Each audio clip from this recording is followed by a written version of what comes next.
بسم اللہ الرحمن الرحیم۔ قرابت داروں سے تعلقات قائم رکھو کہ اس سے عمر میں اضافہ ہوتا ہے اور رزق میں وسعت پیدا ہوتی ہے۔ یہ رضا بے شمار نفع دنیا و آخرت کا ذریعہ ہے۔ وہ قطع تعلق بھی کریں تو تم رابطہ قائم رکھو، جیسا کہ امیر المومنین علیہ السلام کا ارشاد ہے کہ قطع تعلق کرنے والے قرابت داروں سے صلہ رحم کرنا زیادہ فضیلت اور ثواب رکھتا ہے اور نفس کی اطاعت سے زیادہ محفوظ رکھتا ہے۔ خبردار قطع رحم نہ کرنا کہ قرابت اللہ کی راہ میں فریادی رہتی ہے کہ پروردگار جو مجھ سے تعلق رکھے تو بھی اس سے تعلق رکھنا، اور جو مجھ سے قطع تعلق کرے تو بھی اس سے قطع تعلق کر لینا۔ عبداللہ امام مکانی فرماتے ہیں، میں نے صلہ رحم کے بے شمار اثرات دیکھے ہیں اور قطع تعلق رکھنے والے کے ساتھ تعلقات کا عجیب و غریب اثر مشاہدہ کیا ہے۔ لہٰذا تم اس باب میں سستی اور کمزوری سے کام نہ لینا اور برابر تعلقات کو استوار رکھنا، مفلوق الحال مسلمانوں کا خیال رکھنا، بالخصوص ہمسایہ اور قرابت دار، کہ ان کے خیال میں عزت دنیا و آخرت ہے اور مرضی پروردگار بھی ہے۔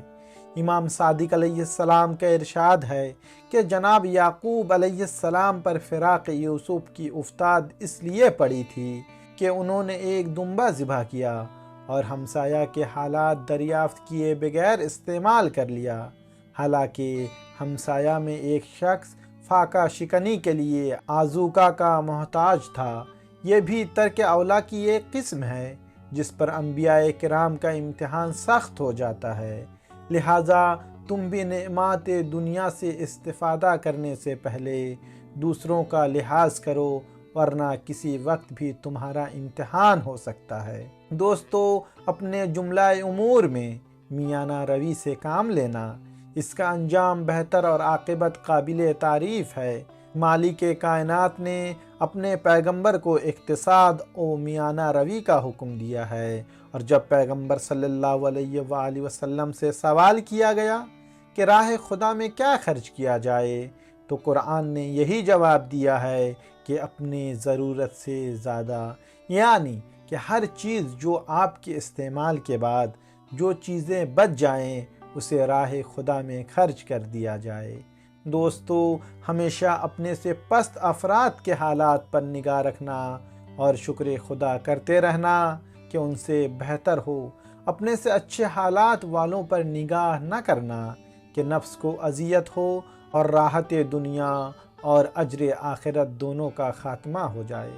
دوستو، جہاں تک ممکن ہو لوگوں سے زیادہ میل جول نہ رکھنا کہ اس طرح انسان حق سے غافل اور موت سے بیگانہ ہو جاتا ہے، عبادت کا وقت کم ہو جاتا ہے اور تحصیل علم دین، ذکر، فکر کے مواقع ہاتھ سے نکل جاتے ہیں۔ لوگوں کے حالات کی طمع پیدا ہو جاتی ہے اور غیبت، بہتان وغیرہ سننے پر مجبور ہونا پڑتا ہے۔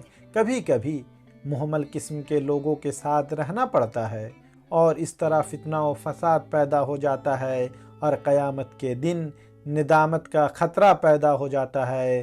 دوستو، خبردار، خواہشات نفس کی مخالفت کرو۔ نفس کی مطابعت ہلاکت اور زہر قاتل ہے۔ امیر المومنین علیہ السلام نے فرمایا ہے کہ سب سے زیادہ خطرہ خواہشات کی اتباع اور امیدوں کے طول طویل ہونے سے ہے، کہ خواہشات کا اتباع حق سے روک دیتا ہے اور امیدوں کا طول آخرت کو بھلا دیتا ہے۔ دوسرے مقام پر ارشاد فرمایا، اپنے خواہشات سے اس طرح بچو جس طرح دشمن سے بچتے ہو۔ خواہشات سے بدتر دنیا کا کوئی بھی دشمن نہیں ہے۔ ہر تباہی خواہشات اور بد زبانی سے پیدا ہوتی ہے۔ دوستو، صبح کے وقت شام اور شام کے وقت صبح کی فکر نہ کرو اور نا امیدیں غافل بنا دیں گی۔ ہر وقت یہ سوچو کہ دوسرے وقت نہیں رہنا ہے اور اپنی حیثیت اس جنازہ کی ہے جو غسال کے سامنے رکھا ہوا ہے۔